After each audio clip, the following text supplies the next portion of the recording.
Hey guys, welcome back to Jlunce Reviews, and happy Halloween, in case this drops on Halloween, which it almost certainly will.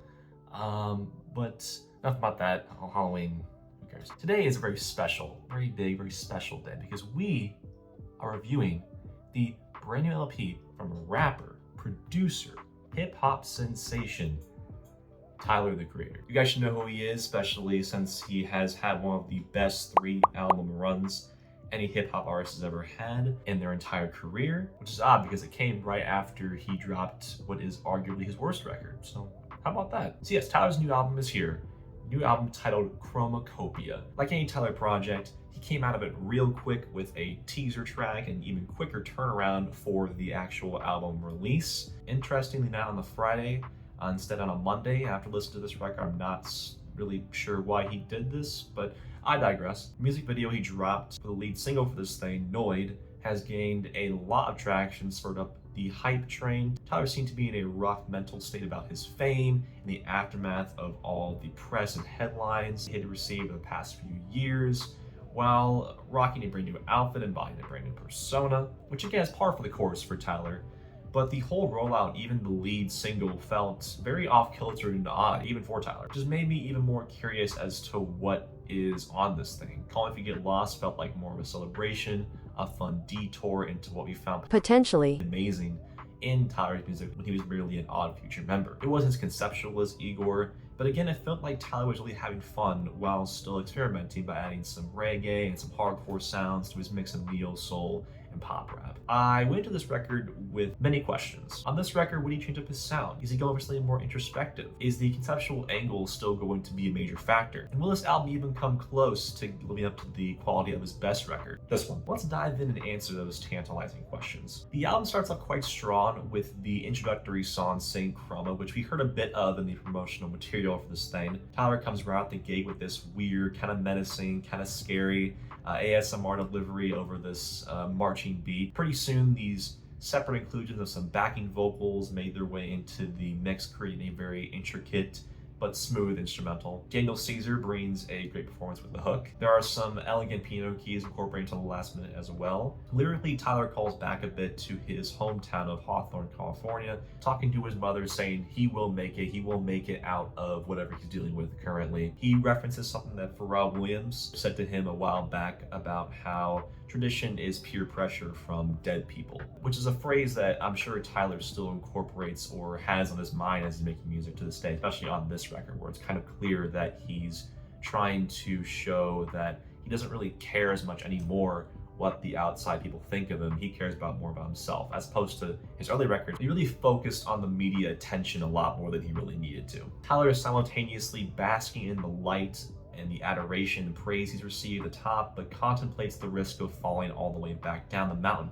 Maybe that he should quit while he's ahead. It's a really solid introduction that shows what Tyler will be rapping about throughout the record, as well as what instrumental progression we will be in store for in the following tracks. Also does a good job conveying the main themes throughout the album about paranoia and constant fame. Following this, we get kind of a throwback banger that feels like it could have been on Bastard.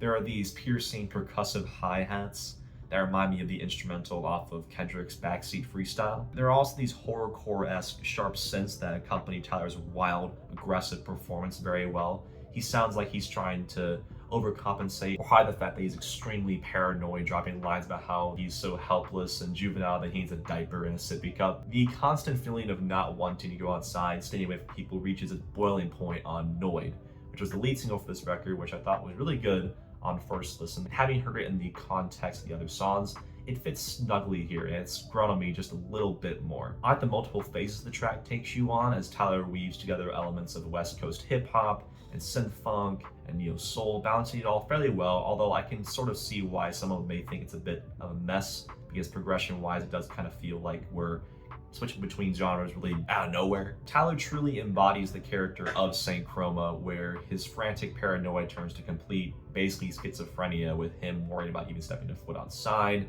of his own home and what even a fan may do if given the opportunity to be in his presence. In the second verse, the instrumental dials back a bit for him to make some comparisons to the NBA and satellites and paparazzi, really hammering home his nervous state. Although I do really like it, I do wish the energy in the first half carried over to the second, as I do think that it gets slightly weaker as it reaches the finish line. Darling Eye is a bit of a sweeter cut that feels like something off of Flower Boy because of its slight experimental edge, and Tyler's still looking inward rather than simply telling a story like on Igor. Tyler paints his portrait of his life and how committing is a big issue for him, but he knows that he should find true love quickly before he starts to grow gray hair, and he might feel like it's too late by that point. He's a touchdown, brings it on his sugary sweet hook, and the G-funk synths are a nice touch too. It feels almost formulaic for Tyler at this point, but it's still another solid cut for me. Unfortunately though, the album does drop in quality kind of noticeably after this point. Not to the point where it sucks or anything, but from Hey Jane to Sticky, we get some of Tyler's worst lyrical ideas and production decisions since Cherry Bomb. Again, not as bad as Cherry Bomb, thank God. Hey Jane is still kind of decent, but it feels a little bit forgettable as the beat feels like a Dr. Dre Chronic B-side with not much meat on it. And while lyrically Tyler is kind of pouring his heart out over this relationship, and it does tie back to his feelings about being watched, feeling like there are eyes everywhere, it's not significant enough lyrically for me to spin it again. It doesn't really flow very well with the tracks preceding it or the tracks to come after, which in contrast, Igor did so much better. Then I Killed You begins with this asinine interpolation of Wheels on the Fucking Bus. At the start, that kind of instantly makes me want to skip it. There are these screeching female background vocals and some banjo strums are thrown in alongside this funky 90s beat. It goes from being off-putting and sort of annoying to being kind of quaint, but ultimately pretty forgettable and slightly annoying by the time it's over. Judge Judy is a kind of funny concept for a song, but the reference and love story presented here that just reminds me of like a hip-hop version of like Darling Nikki off of Prince's Purple Rain, which is the worst track on that record. It's definitely one of the worst here too. I do like the sentiment about not judging your romantic partner about their life choices and learning to accept them for who they are. The real problem is that some of the bars, like this couplet at the very start, which is certainly something, just feel really no. Tyler's singing is a bit rough, and granted, it's never been perfect, but usually his emotion carries the song at a great distance. But here it just doesn't really go over as well, especially with the hook. His flow is kind of unmemorable, and the instrumental isn't impressive either. Neither are the sexual moans that Tyler leaves us with as the track ends. It's a bit garish, kind of meandering, just weird, but not in a flattering sort of way, or in an experimental sort of way. Sticky's another track that I am very mixed on, as I think it simultaneously has one of the most interesting and hard-hitting instrumentals on the record, but the three features that are in the song kind of feel like it's muddying the overall quality of the song that it could be. Tyler's going for this more hyper-offensive, sexually explicit lyrical style that was annoying on Cherry Bomb, and it's a bit much here too. His bombastic flow and delivery is appreciated, which is in stark contrast to the grating hook from Sexy Red, which I'm just not really a huge fan of. If you like Sexy Red's style, then I'm sure you will dig it more than me.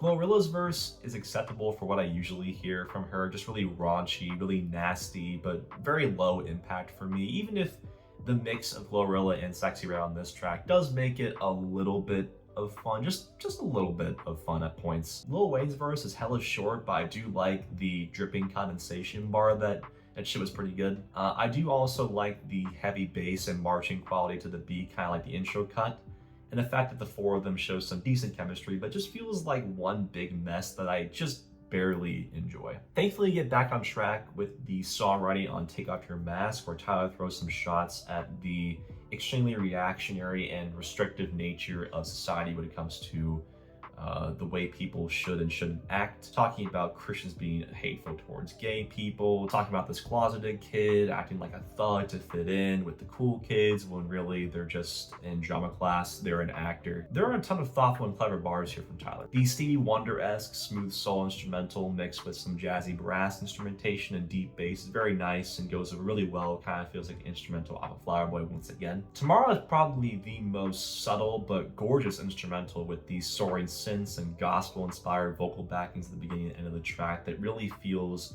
lush and awe-inspiring, that really bridges towards the end slate of the album. Thought I Was Dead goes for this mix of hardcore hip-hop with jazz. It doesn't quite jive together, but pockets of it do work really well. I like the blaring trumpets that also give the song a militaristic, dark quality. The back half being about Tyler's relationship with his dad is interesting. Schoolboy Q has some pretty good quotables here, especially that line about going OD, playing for the Bills, and obvious reference to the DeMar Hamlin incident from last year. Tyler also talks about these lesser rappers who are infiltrating the game, referencing a certain white rapper that I just did a review on. Even if it is a bit self-serving, I can't help but be entertained by Tyler's rambunctious boasting and self-proclaimed trailblazing. Like him, serves a really great emotionally charged cool down point that really tugs at the heartstrings, as it basically is a piece about parenthood and how many your children will make them miss out on key lessons that they may never learn even in adulthood. We get confession from Tyler's mother about how it's really her fault that he never met his father and that she fucked up. The synth funk really shines through on this track, and the midsection samples some really great guitar riffs that give off this bluesy sort of vibe. Somehow this does not clash at all with the amazing dramatic pianos. Tyler's singing on the track goes up really well, better than on Judge Judy for sure. Baby Keem helps with the chorus on the song as well, and his boyish high voice adds quite a bit to the serene nature of the song. The vocals and the shrill, shy synths laced with the pianos and the beat and the female singer's falsettos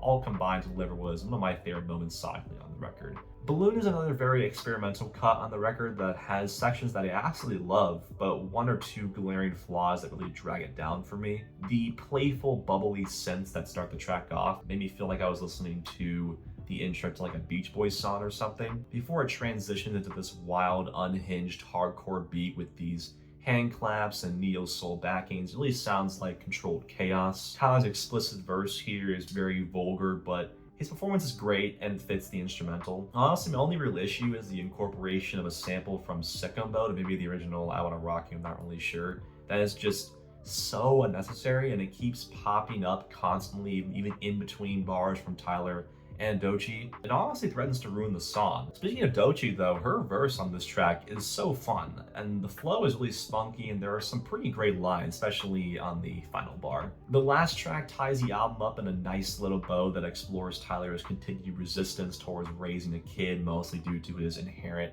manic behavior, but also the dangers he believes his child would face when in the spotlight like Tyler currently is. He doesn't want to bring a child into this world because he feels like it's not a healthy world to live in right now, and that does come through in his performance. The production feels like a perfect mix between the screechy, eerie synth beats of something off of Bastard and the neo soul that he's perfected on the last couple of records. His mother tells him to keep going, doing his thing, keep shining. With that, the album is over. I think it's safe to say this record took some big swings. Tyler really showcases that he is still one of the best when it comes to honing on a concept and curating his production around that singular idea. Unfortunately, some of the experimentation here is not as well done as it could be, and I think the middle chunk of this album has some noticeable weak spots where the songwriting is a bit jumbled or unfocused, or the production isn't quite there. Don't get me wrong, this album is quite good and sees Tyler going on some much needed deep dives into his past to deal with the pressures of fame he's experiencing now. It was an inconsistent, but definitely worthwhile journey, and while it wasn't as good as this past 3 records in my opinion, it still has some excellent highlights on it. If anything, CHROMAKOPIA proves that Tyler is still one of the best producers in hip-hop today, even when he's not in top form. I'm gonna give it a 75. It's a very good record. All right, everyone, this week has been kind of busy for me, so sorry if this review gets out kind of late. I had an exam this week, and there's Halloween, and 2 of my most highly anticipated records dropping this week, and I'm doing this for both of them, and I gotta catch up with The Penguin, and Is It Wrong to Pick Up Girls in the Dungeon? And Arcane Season 2 is out soon, so expect some content in the next few weeks. All right, that's all I've got. Have a great day. Like and sub and all of that. I will see you guys next time. Peace.